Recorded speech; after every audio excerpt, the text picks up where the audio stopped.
Congress National Spokesperson Abhay Dubey, while addressing a press conference at the Congress headquarters today in Lucknow, rained attacks on BJP and said that the unemployment rate in the country is at 44% and said that due to increase in economic inequality among the people, 12 crore have lost their jobs. He also said that PM Modi has promised progress of farmers, but he worked against it. An amount of rupees 2.66 lakh crore has been removed from the PM Kisan Samman Nidhi schemes and made laws which were against the intentions of the farmers.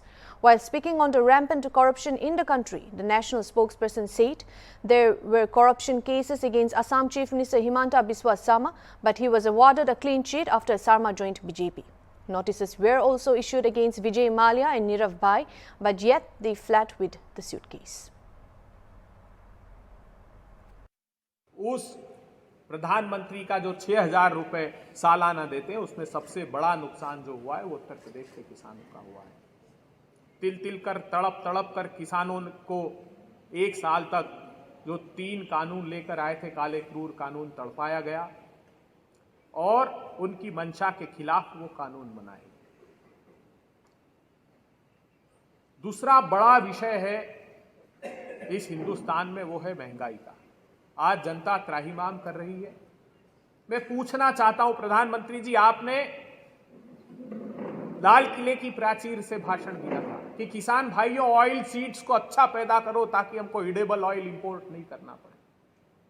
आपके कहने के बाद किसानों ने oil seeds की पैदावार खूब बढ़ाई प्रधानमंत्री जी, लेकिन बताइए देश को, वो कौन 2 धन्ना सेठ है जो तेल के कारोबार में कूदे और तेल की कीमतों में आग लगे। प्रधानमंत्री जी, देश पूछना चाहता है कि पल्स एसोसिएशन ऑफ इंडिया से आपके किस धन्ना सेठ दोस्त ने एग्रीमेंट किया और उसके बाद दाल की कीमतें 230 रुपए तक प्रति किलो पहुंच गई। क्या दाल का उत्पादन कम था? इस देश को दाल 24 मिलियन टन चाहिए, उतना उत्पादन करते हैं, 25 मिलियन टन दाल का उत्पादन हुआ, लेकिन दाल के दामों में आग लगी।